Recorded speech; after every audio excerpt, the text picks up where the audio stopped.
Kapag maalinsangan ang panahon, madalas na pasyala ng mga park para makalanghap ng sariwang hangin.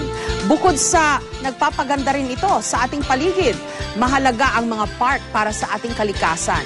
Pero dahil sa pagsulpot ng mga shopping mall, tila napabayaan na ang ilang mga park at kumaunti na rin ang mga bumibisita rito.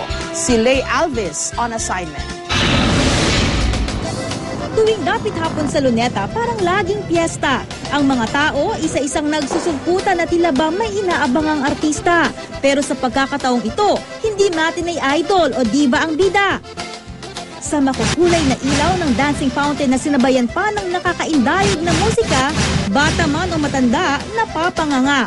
Kasama ng isinasagawang physical renewal ng National Parks Development Committee o NPDC, ang musical dancing fountain para muling mahikayat ang mga taong dayuhin ang pinakamalaking man-made park na ito sa buong Asya. Lalo pang pinaganda dahil dun sa musical dancing fountain na siyang pinupuntahan gabi-gabi ng mga kababayan natin. Bukod pa raw yan sa mga itinayong bagong garden, lights and sounds diorama at regional exhibit sa Luneta. Karagdagang hayop naman daw na mas malulusog ang panibagong atraksyon ng Manila Zoological and Botanical Garden para muling mapansin ang pinakamatandang zoo na ito sa Asya. Sa kasalukuyan, may 102 species o tinatayang 700 na ang kabuuang bilang ng mga hayop sa Manila Zoo. Kasama na sa bilang na ito ang mga nauna ng hayop na tila napaglipasan na ng panahon. Actually, we don't have a major acquisition of animals yet since 1959. Kaya yung most animals na nandito, yun nakikita nyo, mga senile animals like the hippo, mga 63 pa yan, nandito na eh. Tapos yung elephant, 1980, nandito na.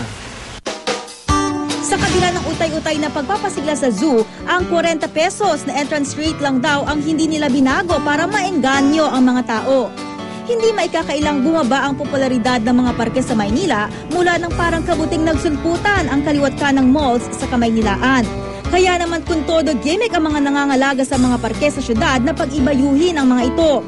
Isang component dyan ay yung mga large open spaces where they can congregate and socialize and have fun after work to make their lives more exciting. Bukod sa pagpapaganda ng ating paligid, ang mga parke, importante raw sa sustainable development ng isang lugar. Ang malalaking open space kasi nito ang sumasalo ng tubig para sa mga deep well. Mahalaga rin ito para maibsan ang alinsangan sa syudad.